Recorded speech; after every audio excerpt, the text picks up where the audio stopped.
Welcome, peace and blessings, FBA family and friends. It's been a minute, and yes, I see you enemies.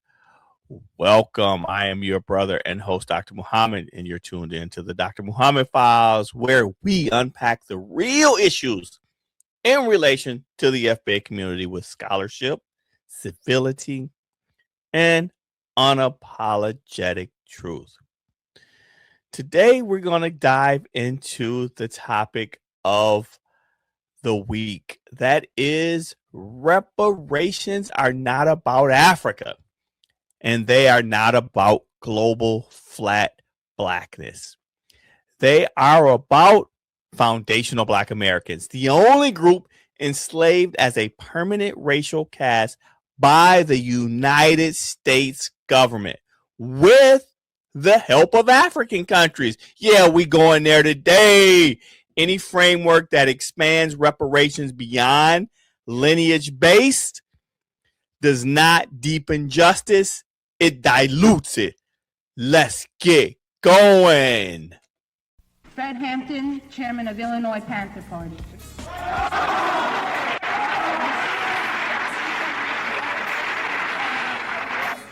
All power to the people. What we basically going to be talking about today, we're going to be talking about political prisoners, and we're going to be talking about what the pig is doing to the Panthers all around the country. And also we're going to have to talk about what are we going to have to do about the repression that they put on the Black Panther Party in order to get that repression off of the Black Panther Party.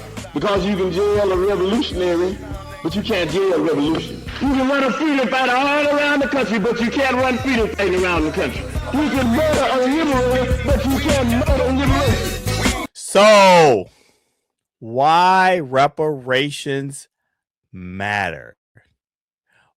Why reparations are for FBAs, not Africa. So welcome back to the episode. This is episode 11 in my repertoire of episodes. Today's topic is going to be a little uncomfortable for some, controversial for others, but necessary for anyone serious about justice rather than symbolism. The title of this episode is Why Reparations Are for Foundational Black Americans, Not Africans. Let me be clear from the start. This episode is not anti-African or to beat up Africans. It is not anti-Pan-Africanism, and it is not a denial of ancestral connections thousands and thousands and thousands of years ago. This episode is about precision, historical, legal, and moral precision, because reparations are not about feelings. We got to get over our feelings.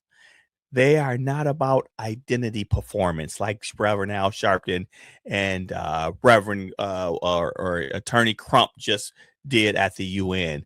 They are not about shared melanin. Reparations are about who was harmed, how they were harmed, and who benefited and who is responsible for repair. And when we get those questions wrong, justice collapses into abstraction, right? And so we must get the story right. We must get it right and exact. So, what reparations are? Before we can decide who reparations are for, we have to define what reparations are, right? We have to get this right. We have to get it right. So, reparations are not apologies. We don't want to hear any apologies. We don't want to hear any, oh, I'm sorry. And in fact, did you know that Africa has apologized for its hand in reparations? See, we have to get the story right. The Democrats specifically are now trying to dilute the foundational Black Americans' reparations. we have to push back. So we have to define what reparations are. Again, they're not apologies, they're not development aid, and they are not charity. What is reparations? Reparations are a legal and moral remedy for a state sanctioned crime that produce intergenerational harm to a specific population. In history, every successful reparations case meets 4 criteria, right? First is what? A clearly identifiable harmed group. That is, who was harmed during this specific phenomenon. Second, a specific documentable crime. So was enslaved foundational Black Americans a documented crime? Absolutely. Third, in fact, before we move on to the third one, in fact, they kept meticulous documentation. This is why we are some of the only people on earth who can document their lineage generations to generations to generations, going back 400-500 years ago. Third, a state or institution responsible for that crime. We know that the United States government sanctioned the enslavement of foundational Black Americans. Fourth, a continuous legacy of harm traceable from crime to present. We're going to hit on all of that. And yes, we are able to trace the legacy of slavery in the United States to the present day crimes against us, crimes against humanities that are still existence to this day. We'll go into examples. For example, Holocaust reparations meet those criteria. Japanese American incarceration reparations met those criteria. Native treaty settlements. The natives were, in fact, compensated. That is the red natives, not the Black natives, like my great grandmother. However incomplete, they meet those criteria. So the question becomes, who meets those criteria in relation to the U.S. chattel slavery and its aftermath? The answer is not all Black people. I'm going to say that again. The answer is not all Black people.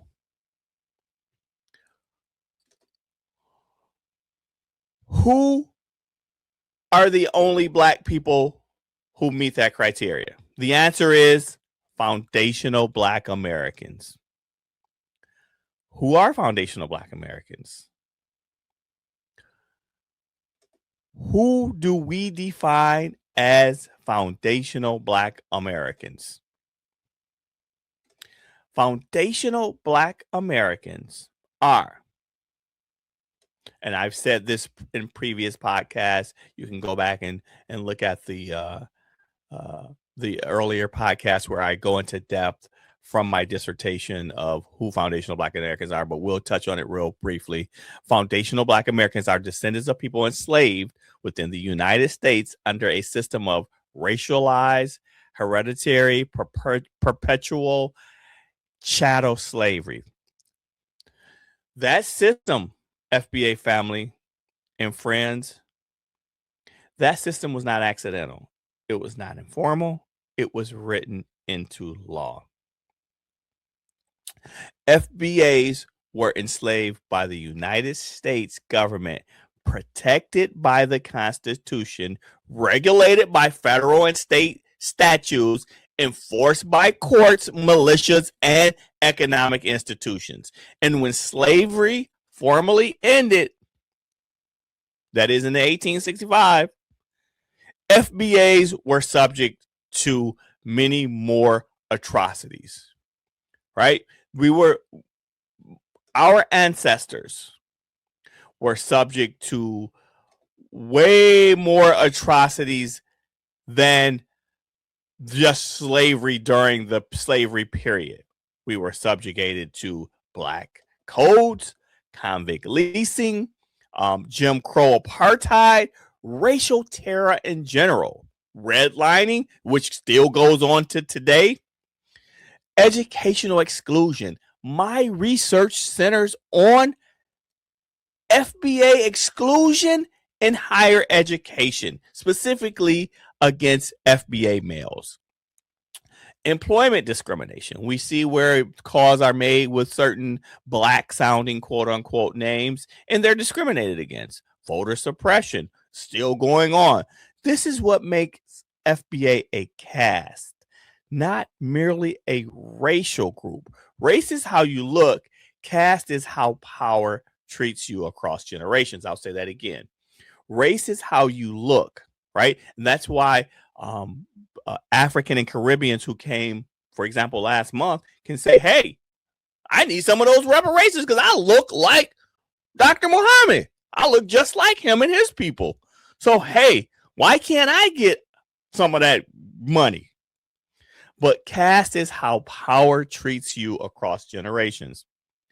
And FBAs inherited a caste status that did not end with emancipation. Now, why Africans are not included in the enslaved class? Why aren't we saying that Africans are included in foundational black? Let's be specific here too. Why are we saying Africans are not in the slave class in the United States? This is where clarity is required and avoided in order to tether on to our reparations, that is FBA reparations. Africans on the continent were not enslaved by the United States. Africans on the continent, and a lot of liberal scholars don't want to go here, that is, Africans on the continent were enslaved by who? Other Africans.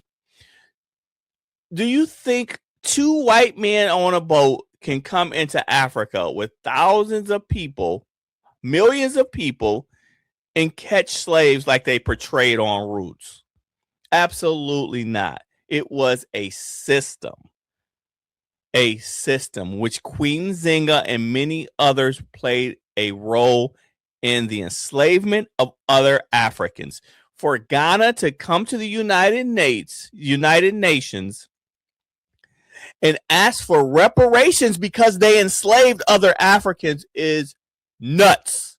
And to have Reverend Al Sharpton and Benjamin Crump co-sign him without saying anything about FBA reparations is a slap in our face. Africans on the continent were not enslaved by the United States. They were not governed by U.S. law, which FBA were. They were not racialized as black under American statutes, right? And so we take exception. That is, FBAs take exception to Africans trying to tether on to FBA reparations. Africans did not inherit U.S. slaved atrocities.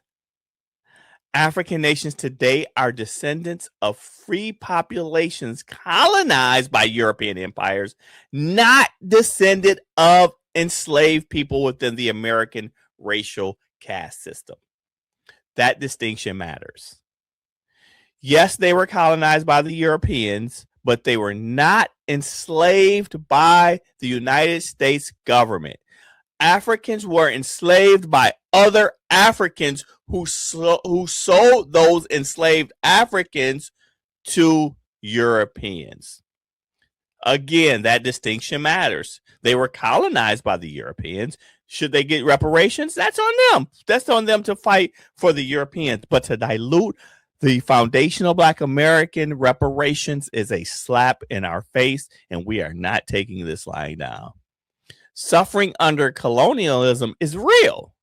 Exploitation of Africa is real. Neo-imperial extraction is real.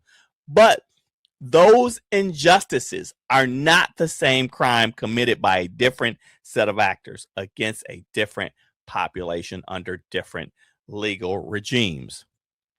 Reparations don't function as an ancestral sympathy. They function on jurisdiction, liability, and continuity. So we have to get the language right. We must make sure that everything that we do is based on jurisdiction, liability, and continuity, which means we're still being affected by slavery, which ended in paper, not in reality, in 1865. And so it's important for us to stand on jurisdiction, liability, and continuity, right? We must stand on these basic principles. So let's get into what a lot of people, especially in the liberal left-leaning scholarship and research, tend to shy away from. You never hear the liberal media, the Democrats, or the Africans, or the Caribbeans, or any liberal-leaning scholarship speak to African participation in the slave trade, right? Why do you think that is? This is the most avoided part of the discussion and the most distorted. Acknowledging African participation in the transatlantic slave trade is not anti-African. It's historical fact. We're always talking about, let's be historical. Oh, they're wiping away. This is what you hear from the left. They're wiping away Black history. Well, let's get this history right and exact. Certain African kings, elites, and trading entities captured other people. They sold people, they profited from human trafficking, and they supplied European and American buyers human beings. That doesn't mean that African society enslaved people as a racial caste comparable to U.S. chattel slavery, but it does mean this. Africa was not the enslaved party in the American system.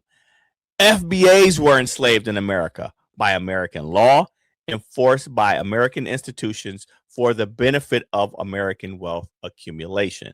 Now, those Africans who were traded and sold into slavery by other Africans mixed with Black natives who were here, red natives, and Europeans, creating an ethnogenesis, which I speak in detail about in other podcasts. I won't go into that.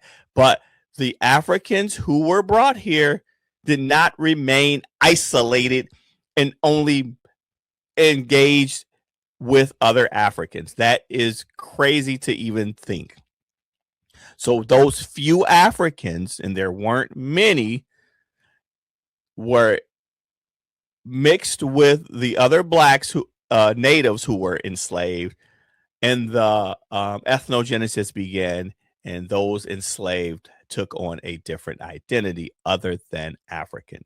So when reparation discussions collapse everything into Africa, the people who actually bore the brunt of the system disappear again. And this is why reparations cannot be for Africa, right? It can't be for Africa. It has to be based on lineage, based on identifiable lineage. So we have to be precise. Reparations are not paid to regions. They are not paid to continents. They are paid to descendant populations of the harmed class. If reparations were for Africa, if it was that simple, people never enslaved by the U.S. would receive benefits. That means everybody, Latinos, Asians, everybody in the world would deserve reparations and never enslaved by the United States. They would receive benefits. That is to even think about that is ludicrous.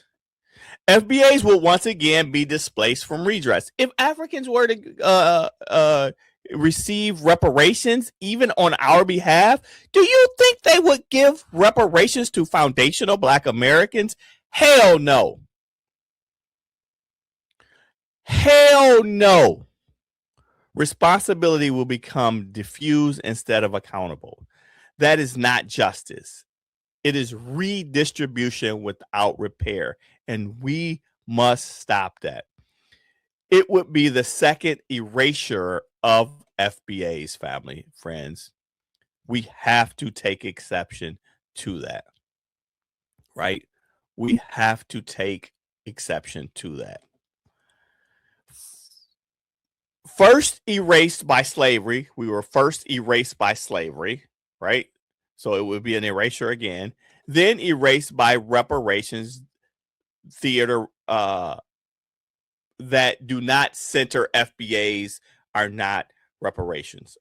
Again, reparations that do not center around FBA lineage are not reparations. They're symbolic reconciliation projects, right? And so we must fight back against the symbolic reconciliation projects. That's all that they're talking about, right? Is the reconciliation. They want money for being slave traders. That is the Ghanaians and other African countries. So Ghana and the diaspora policies. That is Ghana and the rest of Africa. And I use Ghana because they are the ones who brought it up to the United Nations, right? They are the ones who came in front of the UN to try to steal FBA reparations. And we got to get this language right. We can't, we got to say it like it is. We can't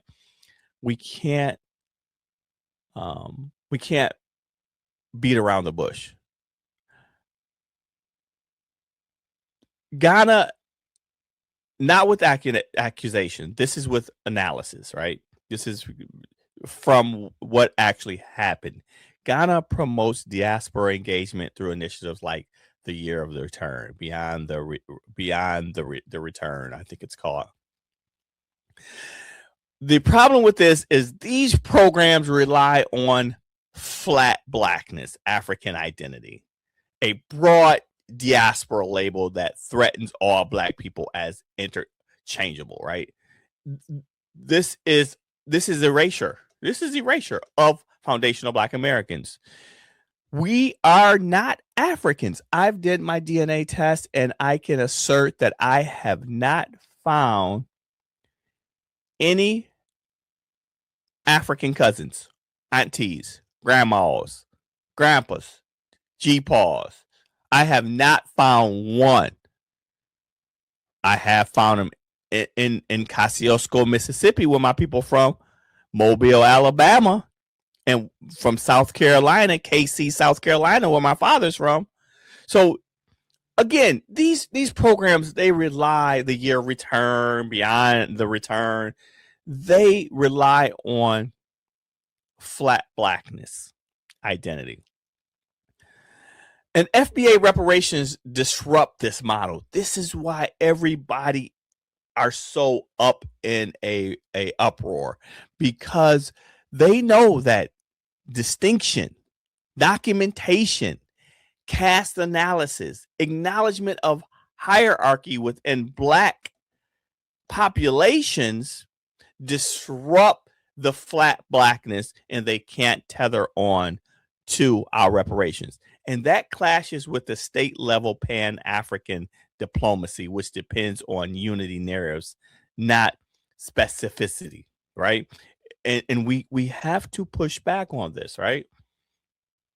And so additionally, right, African states are not liable parties. Reparations offer them no material benefit. Supporting FBA only claims undermines global Black abstraction. This creates political distance, not conspiracy, right? And we, as FBA, we have to get it right. And I'll keep saying that. We have to get it right and make sure that the African and Caribbeans don't steal our reparations.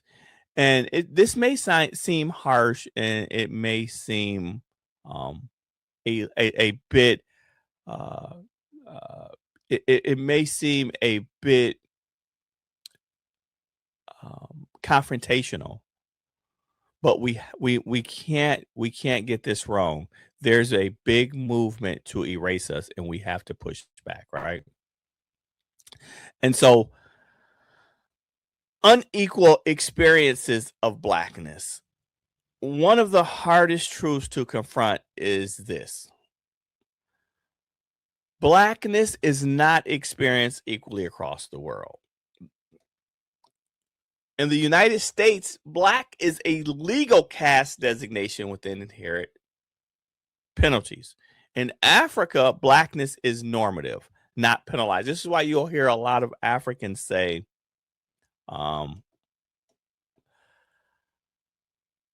we don't use the term Black. And they may not, because they don't have to, right? And so Blackness was not treated in the same way that it was here. Now, they were colonized, they were Black, obviously. But in the United States, again, Black is a caste designation with inherited penalties. In Africa, Blackness is normative, not penalized. This is why African immigrants and their descendants often say that they outperform FBAs economically, that they experience less systemic hostility, and they're not burdened with inherited slave stigma. They don't experience as much hostility because the Europeans, the dominant society here, knows that they won't push back. FBAs are the only ones to fight global white supremacy. That is a fact, right? And so they're not burdened with inherited slave stigma as well. This is not about effort. It's about the starting position, right? And so again, and I'll say this 1,000 times, we must get this right, right? This is not about effort. It's about the starting position. Reparations exist to address starting position disparities created by the state, not reward global identity. Reparations are about a redress of a debt owed to those FBAs who created the foundation of this nation with free labor. I'll say that again. Reparations is about a debt owed, not about a free handout or a reward for global identity, one Black Negro. We're not going there. We're not doing that. And so here's the ethical core of the episode. Something can be morally significant without being universally applicable. What did I mean by that? The Holocaust is morally significant, but only Jewish survivors and their descendants receive reparations. Yes, their descendants receive reparations. You'll hear the dominant society, and now you have African and Caribbeans regurgitating the same thing, even though now they want to tether on to reparations. But you'll hear them say, you weren't enslaved. Yes, but the descendants also deserve reparative justice. Japanese incarceration was morally horrific, but reparations were paid only to those incarcerated and their families, and the next generations benefited from that. Justice requires boundaries. Without boundaries, justice dissolves into sentimental, emotional feel goods, right? And so that is something we can't stand for. We must resist. So reparations are not about Africa. They are not about global blackness. They are not about symbolic unity. They are about foundational Black Americans, the only people enslaved as a permanent racial caste under U.S. law, subjected and subjugated to lifelong and hereditary degradation, denied full citizenship across generations, still bearing measurable harm today. So any reparations framework that does not begin and end there is not expansive. It is evasive, and it is a slap in our face. So we cannot and must not let other groups, because of their melanin, come in and hijack our reparations. Justice does not require flattening history through flat blackness. Justice requires telling it accurately, even when it complicates comfortable narratives that's been established, mainly by the liberals. This conversation is not divisive, right? To silence people, to silence FBA, you hear this narrative of you're being divisive. We don't care about that anymore. We must get it right. We must resist. If you feel that this is being divisive, so be it. It is clarifying. Clarity is the beginning of repair. And we will not be subjugated to people taking our reparations claim and running with it and undermining us in any way. So you can connect with me on LinkedIn, Instagram. I love to hear your thoughts. Until next time, stay grounded, stay critical, and stay committed. The fight for FBA recognition is far from over, but through education, activism, and self-determination, we will reclaim our rightful place in history. Our ancestors built this nation brick by brick, law by law, institution by institution. And now it is our duty to secure the justice, wealth, and legacy they were denied. The future of FBA empowerment is in our hands, and together we will shape it. Stay tuned as we continue to uncover the truth and chart the path forward. Please like the podcast, subscribe, share it, contribute to our nonprofit BAFLA, and comment below. Signing off, your brother and host, Dr. Muhammad. And these are the Dr. Muhammad Files.